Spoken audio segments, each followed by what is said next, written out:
तो आज मैं आपको एक अनोखी रहस्यमय कहानी सुनाऊंगा। अगर आप चैनल पर नए हैं तो अभी सब्सक्राइब कर ले, क्योंकि यह मेरा दूसरा नया चैनल है। तथा कहानी पूरा देखे, अंत में एक अनोखा रहस्य छुपा है। धन्यवाद। तो सुनिए।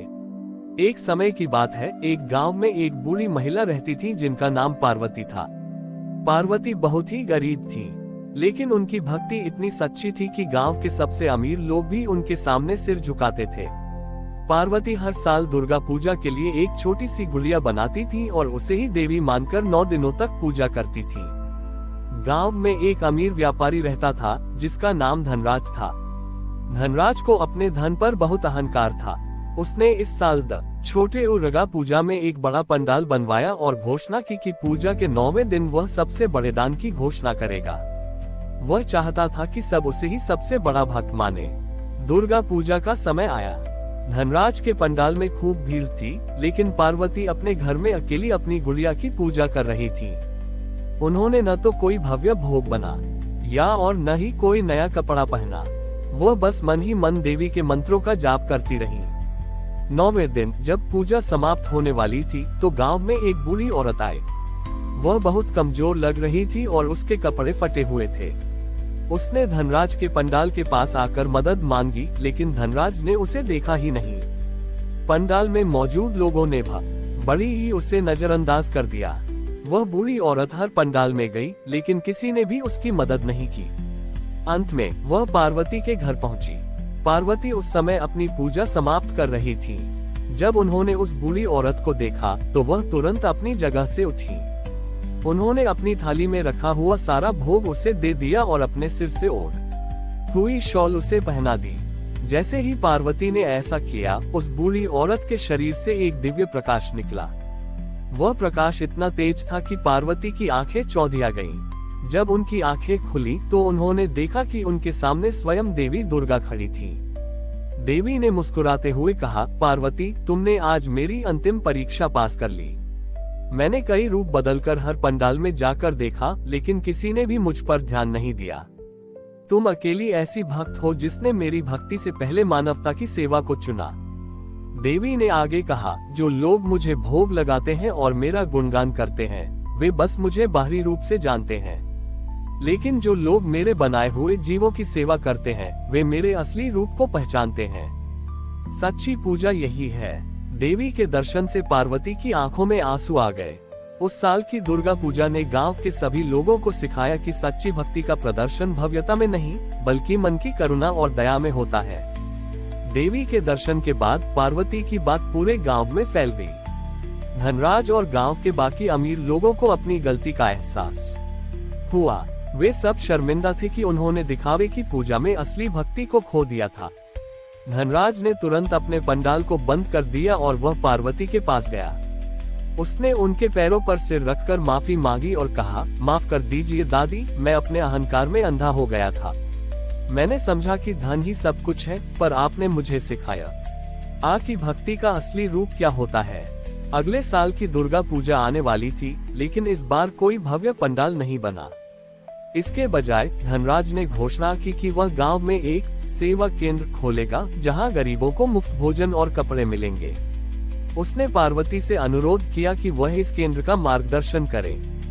पार्वती ने मुस्कुराते हुए कहा, बेटा, ये सेवा केंद्र किसी एक व्यक्ति का नहीं, बल्कि हम सबका है। नवरात्रि के 9 दिनों तक गांव के सभी लोग उस सेवा केंद्र में काम करते रहे। धनराज ने अपनी धन दौलत का इस्तेमाल किया और गांव के बाकी लोग अपनी मेहनत और समय का।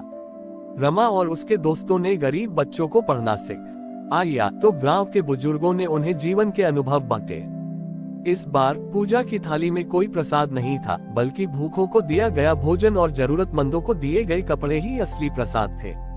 9वें दिन जब सभी गांव वाले सेवा केंद्र में इकट्ठा हुए तो धनराज ने देखा कि पार्वती की आंखों में एक अद्भुत चमक थी। वह चमक किसी देवी के दर्शन से कम नहीं थी। धनराज समझ गया कि भक्ति का असली मतलब भव्यता में नहीं, बल्कि उन लोगों की मुस्कान में होता है जिनकी हम मदद करते हैं। उस साल की दुर्गा पूजा ने गांव को बदल दिया था। लोगों ने देखा कि सच्ची भक्ति सिर्फ मंदिरों और मूर्तियों में नहीं होती, बल्कि हमारे कर्मों में, हमारी करुणा में और हमारे सेवाभाव में होती है। पार्वती ने ये साबित कर दिया था कि एक साफ मन और दयालु हृदय ही देवी का सबसे बड़ा मंदिर है। पार्वती की प्रेरणा से धनराज का सेवा केंद्र अब गांव का सबसे महत्वपूर्ण स्थान बन गया था। यहाँ सिर्फ भूखों को खाना नहीं मिलता था, बल्कि बच्चों को शिक्षा, बुजुर्गों को स्वास्थ्य सेवा और युवाओं को काम के नए अवसर भी मिलते थे। गांव में अब कोई भी अकेला या भूखा नहीं रहता था और यह सब दुर्गा पूजा की सच्ची भावना के कारण संभव हो पाया था। एक दिन गांव में एक बहुत बड़ा कलाकार आया। वह अपनी पेंटिंग के लिए मशहूर था और वह दुर्गा पूजा के दौरान एक पेंटिंग बनाने आया था। उसने देखा कि गांव में कोई भव्य पंडाल या बड़ी मूर्ति नहीं थी, लेकिन फिर भी लोग बहुत खुश और शांत थे। वह इस बात से हैरान था। उसने धनराज और पार्वती से पूछा, आप लोग किस तरह की पूजा करते हैं जहां कोई मूर्ति नहीं है?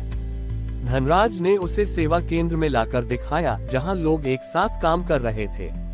उसने कहा, हमारी मूर्ति यहाँ है, हर उस व्यक्ति की मुस्कान में है जिसकी हम मदद करते हैं। कलाकार ने ये सब देखकर एक अद्भुत पेंटिंग बनाने का फैसला किया।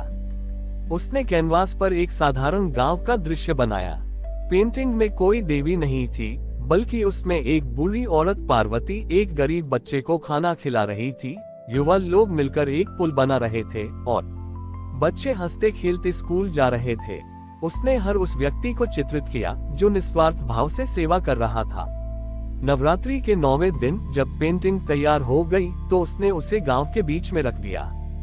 पूरी पेंटिंग में हर व्यक्ति के चेहरे पर एक अद्भुत चमक थी और वह चमक उस चमक से मेल खाती थी जो पार्वती के चेहरे पर देवी के दर्शन के बाद आई थी। कलाकार ने कहा, मैंने बहुत सी देवी देवताओं की पेंटिंग बनाई है, लेकिन मैंने आज पहली बार अपनी कला में देवी के असली रूप को पाया है।